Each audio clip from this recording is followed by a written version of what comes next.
कर्मों का फल भोगना ही पड़ता है क्या? दोस्तों, आज के इस वीडियो में जानेंगे कि कर्मों के फल को कैसे भोगना पड़ता है, क्योंकि इंसान ही अच्छे और बुरे कर्म करते हैं। पशु अच्छे या बुरे कर्म नहीं कर सकते।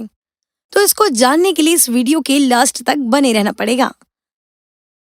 हमें अपने कर्मों का फल अवश्य ही मिलता है, चाहे आज हो या कल, कर्म तो भोगना ही पड़ेगा।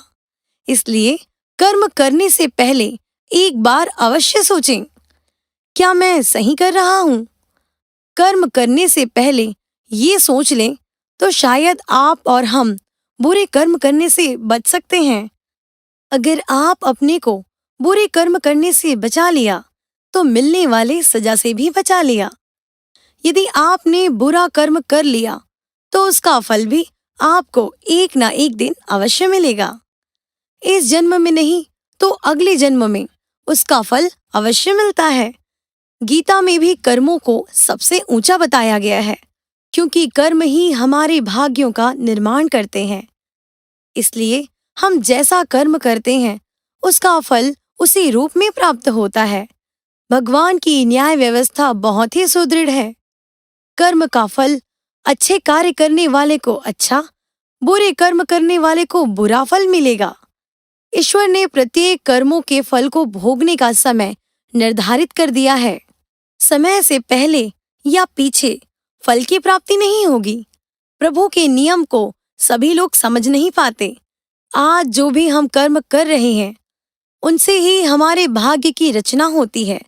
हमारे भाग्य के निर्माता हम खुद ही हैं और प्रत्येक मनुष्य को अपने कर्म का फल अवश्य भोगना पड़ेगा।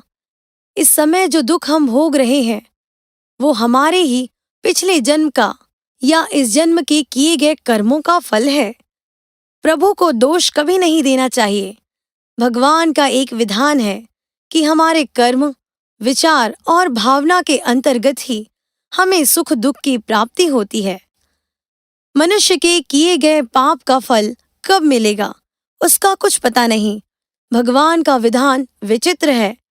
जब तक हमारे पुराने पुण्य प्रबल रहते हैं तब तक पाप का फल भी तत्काल नहीं मिलता। जब पुराने पुण्य खत्म हो जाते हैं तब पाप की बारी आती है। इसके फल को भी भोगना पड़ता है। लेकिन सत्संग हमारे पापों के प्रभाव को कम करता है। कर्म का फल तो भोगना ही पड़ेगा, इसलिए खुश होकर कर्मों के फल को भोगना चाहिए। रोने से दुख 2 गुना बढ़ जाता है और हंसने से दुख आधा हो जाता है। हमें जो भी मिला, जैसे धन संपत्ति, पुत्र, पिता, माँ, पत्नी, ये सभी हमारे ही कर्मों के फल हैं। सुखी परिवार या दुखी परिवार हमारे ही कर्मों का फल है। हम कर्ता होकर भी जो कर्म कर रहे हैं, लेकिन सोच लें इसका फल क्या मिलेगा। जरा सोचिए, क्या लेकर आए हैं और क्या लेकर जाएंगे।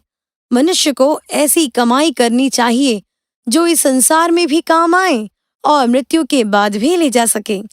हम सभी जानते हैं कि खाली हाथ आए थे और खाली हाथ ही जाना पड़ेगा।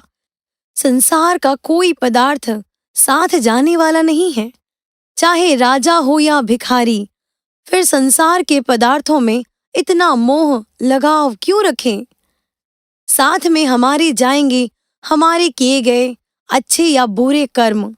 हम जो भी दान पुण्य किसी के सुख दुख में साथ देते हैं वो हमारे साथ अवश्य ही जाते हैं। इसलिए जो हमें बुरा लगता है वो दूसरों को कभी मत दीजिए।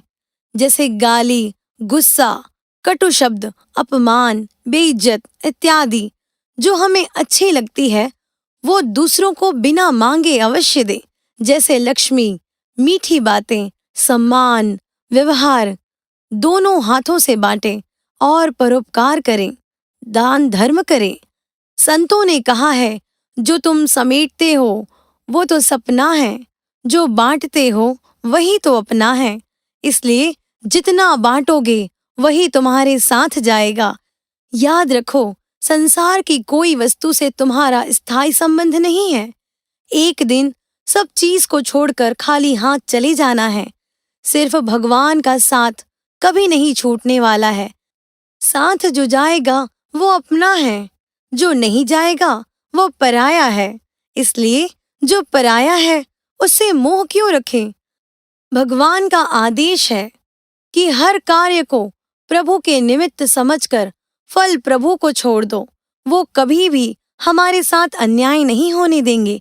इसलिए जीवन में प्रत्येक मनुष्य को दान, धर्म, परोपकार जैसे पुण्य अवश्य करना चाहिए। तो मित्रों, कर्मों का ये विशेष व्याख्यान आपके सामने प्रस्तुत किया। यदि वीडियो थोड़ा भी पसंद आए तो वीडियो को लाइक, शेयर, सब्सक्राइब अवश्य करें। धन्यवाद।